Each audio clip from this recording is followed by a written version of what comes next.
সুপ্রিয় দর্শক ও প্রিয় শিক্ষার্থীবৃন্দ, প্রীতি ও শুভেচ্ছা। বিশ্ববিদ্যালয়ে ভর্তিসহ বিভিন্ন প্রতিযোগিতামূলক পরীক্ষায় খুবই গুরুত্বপূর্ণ একটি পাঠ হচ্ছে বাংলা ভাষা ও সাহিত্য।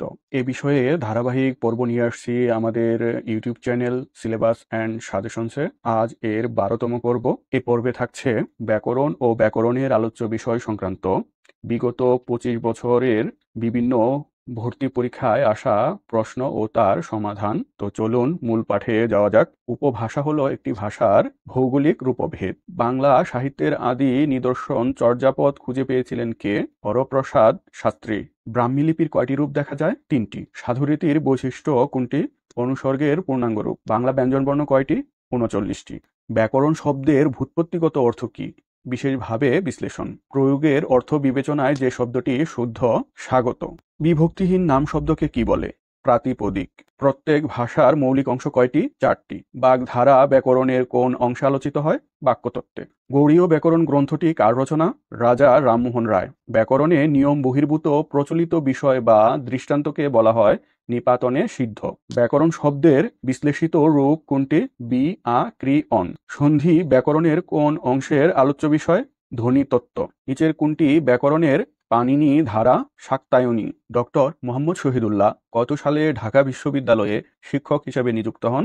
1921 সাল। বাংলা ব্যাকরণ প্রথম যে ভাষায় লেখা হয়? পর্তুগিজ। সাধুরীতির উদাহরণ তুলা, বন্য। ব্যাকরণে ব্যঞ্জনবর্ণের সংক্ষিপ্ত রূপকে কি বলে? ফলা।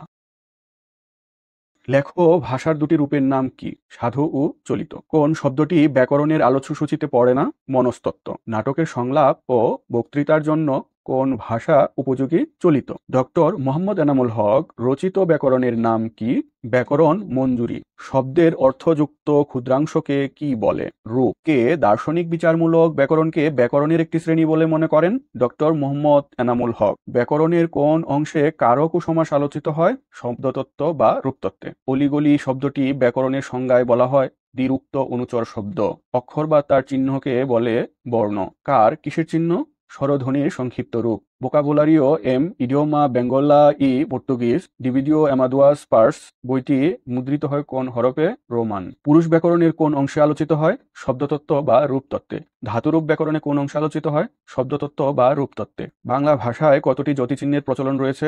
12টি। বাংলা ভাষায় যতিচিহ্নের প্রচলন করেন কে? ঈশ্বরচন্দ্র বিদ্যাসাগর। ভাষা মানুষের মুখ থেকে কলমের মুখে আসে। উল্টোটা করতে গেলে মুখে শুধু কালি পড়ে। কে বলেছেন? প্রমথ চৌধুরী। ভাষা প্রকাশ বাংলা ব্যাকরণ কে রচনা করেন? সুনীতি কুমার চট্টোপাধ্যায়।